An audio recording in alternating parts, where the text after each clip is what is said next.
So, Dan, what's going on in the world of social media in 2023? Well, Lloyd, nobody knows because it's in the future, but... Is it? It is. Fortunately, Talkwalker have actually brought together 34 of the world's leading experts who have put a massive social media trends report together, and they've got 10 key trends that we're going to dissect in this episode. They don't just talk the talk. They talk the walker. I think that's the saying. Listen to this, Lloyd. Can you hear that? Sounds like sobriety. Do you know what that's the sound of? What? That's the sound of a customised beer that was bought by Rob from Finally Agency for us. It's got Business Anchor's branding on. That's very kind of him. We had a podcast talking about breaks from alcohol and sobriety, didn't we? So I wouldn't personally go for that, but, you know, good on you. What was that sound, Lloyd? Pardon? I was just saying I wouldn't personally. I've been taking breaks from alcohol and I'm actually better than you. Okay. So I wouldn't personally have a beer. So, back to this episode. That is a very tasty beer. We're going to be dissecting this. Oh, by the way, if anyone works in social media and wants this report, it's free. Just Google Talkwalker Social Media Trends 2023 report and it's free to download and it's really, really good. Like they've got a whole load of sections talking about the 10 different trends that they set out. And then they've got expert opinions from the 34 people commenting on the trends. And it's just really useful to know what's going to happen in the future. Do you know what I think the brand of Dan Knowlton is getting quite known for in the social media Is this going to be saying space? taking the piss out of me? Or? No. Okay, go on then. I feel like you are, and you with the Friday Club email and with this podcast, you're like the fountain of knowledge for social media marketing at the moment because you keep finding all these resources that are free and just giving it to the people like you're Jesus. Cool. Whereas other people are trying to sell courses and you're just like, no, have this fish and bread.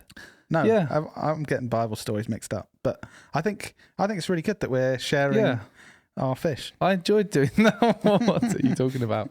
No, I enjoy it. I hope the anchors get a lot of value from it. And like Lloyd said, for the Friday Club, every week I basically write an email that is all the best stuff we've discovered each week through social media. So definitely sign up to that. Just search the Friday Club. Do it. Okay. So let's get into it. So what I want to quickly do is just share the 10 key trends. And then we've picked out some different ones that I've got a few different things I want to talk about that are really interesting to do with some of them. We can't talk about all of them because we haven't got time. But let me just quickly reel off these 10 key trends just to whet your appetite for what's in this report. Appetite whetted. Good. Okay. So the first one, the cookie finally gets dunked. Next, social media will meet a new social standard. Decentralized social networks will be the next big thing. Multi-sensory social media will provide content for all. Social commerce will rise and fall. The metaverse rush will pay off. Predictive analytics will disrupt marketing. The environment will no longer be an afterthought. Customer experience will get even more social. And personas are over. You'll think communities. They're like the 10 key, I was going to say commandments. The 10 key themes from what the trends that are happening in the future. The first thing I want to just quickly get into, which was at the start of the report, which I found super interesting, and I'm going to ask you the question, how do you think trends are born? Trends are born? Or like, how do trends happen? Well, a mummy and a daddy trend do a special cuddle, and then a few months later, a trend is born. That's how they said it in the report. How is a trend born? Which sounds weird. How is a trend born? Like just think like. Well, I assume so. Well, so I haven't read your notes. No, this is just my. Yeah. A trend is born. Someone has an idea or a thought and puts it out to the world, and then I guess it becomes a trend when more and more people or businesses see it and go, "I'm going to do that," or think that, or communicate that. You kind of got it from similar to what they said. They basically said that a trend is usually started in the real world, like a pop culture event or a news story or something going on in the real world, which is then picked up by media outlets or people posting stuff on social media, and then it kind of grows from there. However, something really interesting that they said in this report is that for the first time ever, we're starting to see a lot of trends that are born in the opposite way. They start on social media. Right. So if you think about, and I'll give you a couple of examples. If you think about Binley Mega Chippy. So Binley Mega Chippy was a chip shop up north somewhere that basically went viral on TikTok and then got like thousands of people queuing up to go to it. That started on TikTok and then it went to kind of real life. People actually queued up to go there. Yeah. Another one was the Minions thing. Did you see that? Where I don't truly get it because I'm old, but people kept dressing up smartly in cinemas, and that was the problem for some reason. And then they got cinemas basically stopped letting people in dress smart. But that started as a trend on TikTok. Do they just not like formal dress? Well, no, I think it was because they were like big groups of kids dressed in suits were disrupting the cinema when like families are trying to watch stuff. Cool.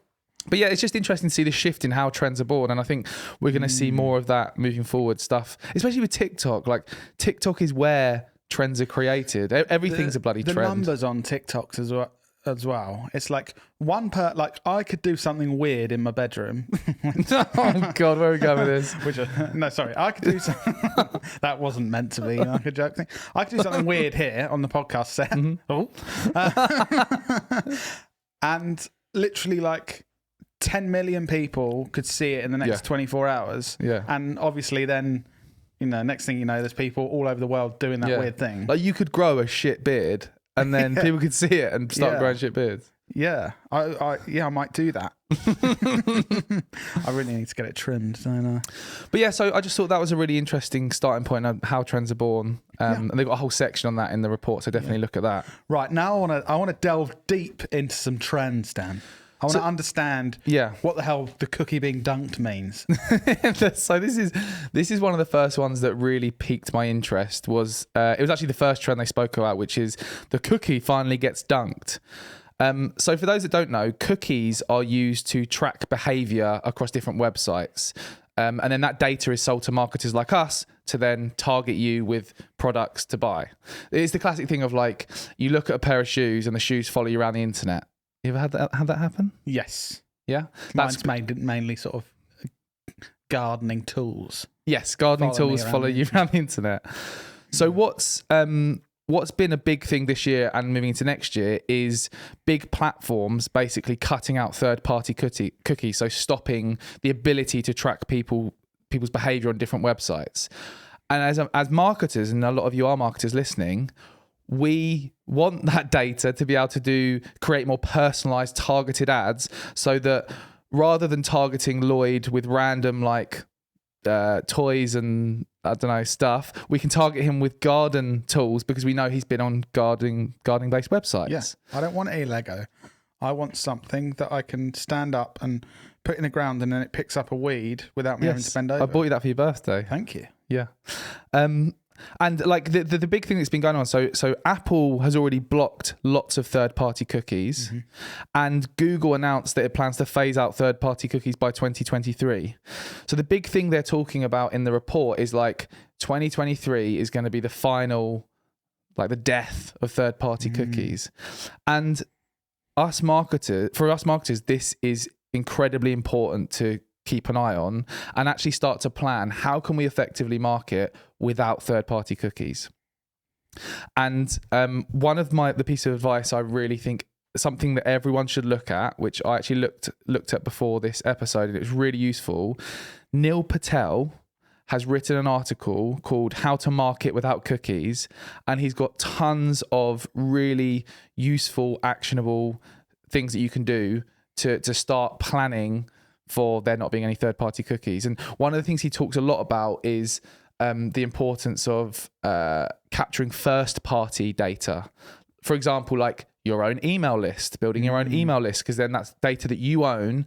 You can then start to build kind of data profiles from people who have subscribed to you. You have access to all that data. People have been speaking for years about sort of not relying on outside data and platforms for your business. So, for example, if this is going to make personalized Facebook ads harder to run, and people for years have been saying, well, don't make that the only way that you're getting business. Make sure you've got your email list where you you have permission and you kind of own the right to be able to email those people and get in front of them, and you don't need the permission from another entity and that kind of thing. So I guess now it is proving that is a good strategy. Make sure you're diversifying what you're doing with your marketing rather than relying on one platform or one strategy. It's the classic, like, don't put all your eggs in one basket. And we spoke a lot about this in a recent podcast episode, which is all about building your content ecosystem, that you need to be utilizing a whole range of different marketing channels to generate business and build an audience. Like, even recently, so one of the most successful ways we generate business is through the like creative entertaining videos that we distribute on LinkedIn. Now, if we had a short-term mindset, we could just think, let's just focus all of our marketing effort on that. Whereas we don't do that. We have a whole range of things we're doing, from the Friday Club, from creating content on other social platforms, PR. All of these things are going to help us in the long term build a brand on multiple channels that isn't kind of putting all our eggs in one basket, and helps spread risk as well. Do you remember when we started and all our eggs were firmly in organic Facebook video in that basket? That's literally all we did. And if we stuck with just that, we would have been in trouble in the later years.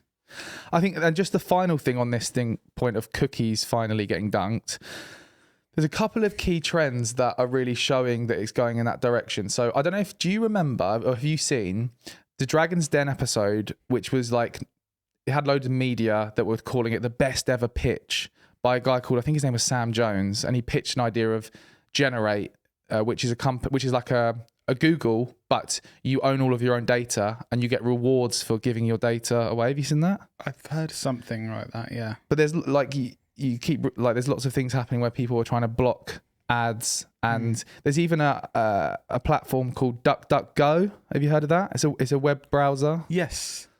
That they basically already block all third-party cookies, and it's just hit 100 billion searches, which again is showing like people are more conscious about how their data is used. And because in the last decade, like if you look back 10 years, like most people didn't really understand what was happening with their data. I say almost everyone, but also a big proportion didn't care as well. I think it's now people are aware of how their data is used much more, and how advertisers use it and other companies that are trying to make a profit. Yeah. And I think so much more awareness, and now also people are feeling much more like, no, that's my data. I want to choose what to do with it. Whereas previously people didn't really care. Yeah, exactly.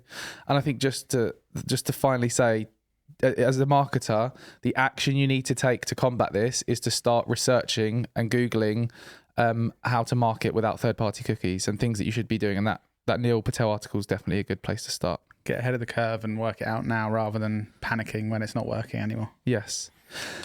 There's another one. The next sort of trend that really piqued my interest is titled "Social Media Will Meet a New Social Standard." And when you dive into this trend a bit more, what it talks about is the fact that because of advances in technology, it's getting more difficult to see on social media what's real and what isn't real.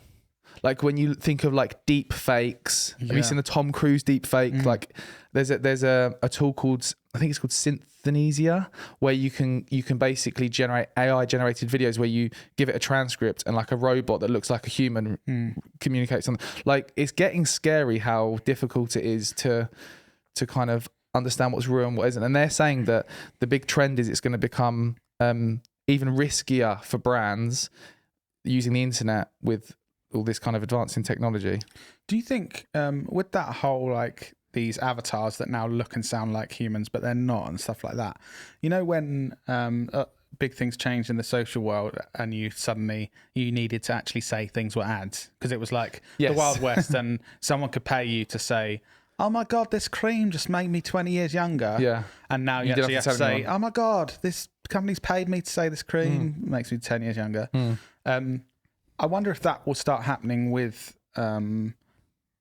like these deep fakes and AI and different things. So where you're going to have to actually say like, because without a declaration of like, this isn't a real person, if you think with technology, you like Samsung could just go, I'm just going to create 100,000 social profiles with fake people saying loads of good stuff about Samsung. Yeah. But if consumers can't tell what's an actual human opinion and what's just like a bot, basically. Well, I think this is going to kind of open up the floodgates to a new type of crime, which is going to be like making it look like celebs are endorsing your product when it's not actually them, that kind of thing. Like there's got to be laws around that. There's like the scam Facebook ads that Martin Lewis, I don't know if you've seen this stuff. Yes. They use his face because he's like the trusted money saving expert, and he's like, buy Bitcoin from Trevor and you'll win £1 million. And people are like, oh, it's got a picture of Martin Lewis, I better do that.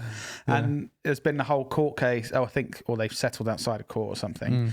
But imagine there's just, rather than like a picture of him, which already manages to convince people that someone's put it's him actually looking like he's saying, buy Bitcoin from Trevor. I'm Martin Lewis, buy Bitcoin from Trevor.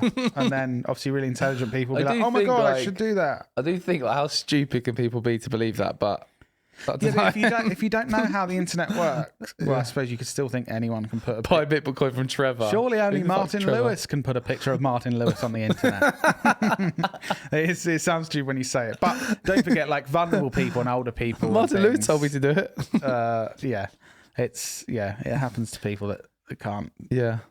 And I guess I've just found this interesting because it talked a lot about deep fakes and that kind of thing. But the key takeaway for kind of marketers is to just keep an eye on how this develops and do whatever you can to ensure everything you own is secure. Like, especially when new sort of social platforms come out and things, just make sure you're doing your research before just jumping on everything and signing up to everything and giving all your data away.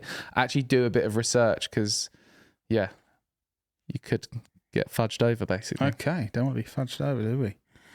Yeah. So there's a couple of trends. We now know that the cookie's getting dunked. Yeah. And we know not to trust Martin Lewis or Tom Cruise. Yeah. Or Trevor. What's the next trend to discuss, Dan? So this is another one that piqued my interest, and I actually, I said there was 34 of the world's leading experts. One of them was actually me. Was it? Was it actually? Yeah. Oh, okay. Kind of lost some credibility. Yeah, no. So they did ask me to contribute towards it, and my contribution came under this category that we're about to talk about. Okay. So this category, or this social media trend or prediction, whatever, is called multi-sensory social media will provide content for all. And in a nutshell, under this section, they basically say that there's no content format that's superior to anything else. Like, podcasting is the new thing you should do. Video is the new thing. Or blogging is the new thing. Their research shows that it's important to have like a multi-channel approach, which makes sense. I guess not a criticism, but one thing from this section, which I wanted to hear from them, and was actually some specific guidance on what we should do rather than you should do everything. And my comment sort of gave that answer, I think, right, which was about, and I've spoken about this before, and we've done a podcast on this before, the rise of short form vertical video, and how I think we believe that really is the way forward when it comes to creating content. And I think if you're currently creating any type of video content, you really should have a vertical video first approach. And we did a whole podcast recently breaking down why that is, and we shared a lot of data in terms of... We've been saying that for a long time, haven't we? So just to let you know, if this is one of the first times you listen to Business Anchors, you might have taken up that approach about a year ago or 2 years ago when we started talking about it. So keep on listening. I do think as well, like, the reason why I think this is so important is actually like one of Lloyd's boring things. Yeah. But it's the main thing for me is efficiency. Like, if you're making vertical video, if you're creating vertical video, you can currently get so much value from it because the platforms are pushing reach for, well, most of them for vertical video. And so you're getting more for your investment of creating that content. And it can be used on so many different platforms now. You've got YouTube Shorts, TikTok, Instagram Reels, Facebook Reels, and LinkedIn. You can use vertical video to test different things. You're getting so much for the resource you put in. Now, if you make a 16:9 video, like a traditional landscape video, there aren't, YouTube, fair enough. But Yeah. there aren't as many places No. to put that where you're going to get value from it now. So I said this before, but social media platforms leave clues. And if all of the social media platform are really giving the same clue, it's like the biggest sign ever that you should be creating a certain type of content. And across the board, wherever we distribute vertical video on the platforms that are built for vertical video, YouTube Shorts, Facebook Reels, Instagram Reels, it gets way more reach and engagement organically. And it's because those platforms want more people to use those areas of their platform. So they're providing you with more reach to encourage you to do it more. yeah, it wasn't even long ago that most people, businesses, agencies would be focusing on Instagram on grid posts on the Instagram grid. Yeah. That wasn't They're even long dead. ago that was completely the normal thing. And now you get so much more value from focusing on Instagram Reels.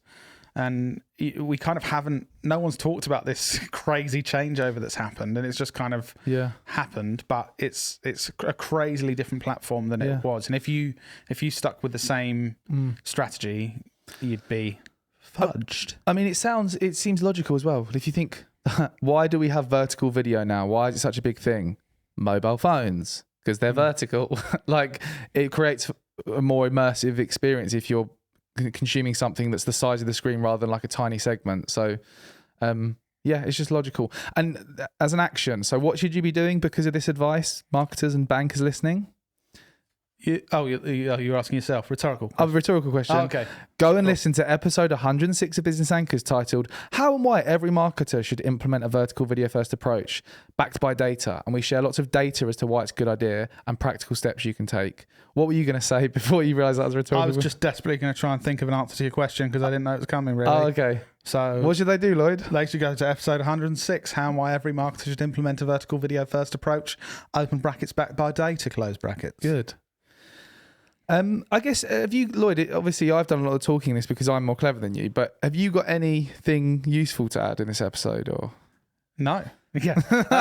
I've got one thought. I just really, I suppose coming from a paid social perspective, Meta really needs to improve. I think I was speaking to another business owner yesterday and both of our businesses were spending a lot through Meta for our own businesses or our clients. So through Facebook ads and Instagram ads previously. And both of us were talking about how we're spending less and less, and we're spending more with LinkedIn and with TikTok and other platforms. And I guess Meta has been, obviously it wasn't Meta before, it's Facebook and Facebook bought Instagram, but they have been the king of paid social media for forever, really, on social. They basically started it, and it's where everyone was spending their money. It's like, oh my god, yeah, Facebook ads work so well, yeah. And it was just kind of like, if you're talking about paid social, it used to be, obviously Facebook ads. now it's not and now as much. Yeah, all the conversations I'm having with business owners and stuff, they're sort of talking about the value they're getting, depending on the business, from LinkedIn ads or from TikTok ads or from YouTube ads as well, which I know they've been around for a long time, but more people are considering them. So one thing is, I think either Meta's got to change drastically, or it's going to continue a death of its revenue and the amount of people using it and businesses using it. I think that kind of ties into one of the final things I was going to say, which is everyone makes all these predictions for the future. Really, what everyone's doing and what you can do if you want to really understand what's going to happen in the future, just look at what's happening now, and it'll be an enhanced version of that, like the most likely things to be happening. Yeah. So that's one piece of advice. Final thing is definitely go and download this free report. It's like 93 pages. It's beautifully designed. I thought you were going to say £93. You're going to be honest. Free course. It's £93. It's free. It's 93 pages, and I've read through the whole thing because I'm sad, and it's incredibly useful. If you work in social media and you want to keep up to speed with what's going on in the future, download this social media trends report that Talkwalker have created. This is how you can get ahead of the game, ahead of the curve, and be one of the ones that gets the best results. Yeah. That's it, really. Have you got anything else to add for our anchors, Lloyd? No, I don't think so. Other than see you in your ears next week. Yeah.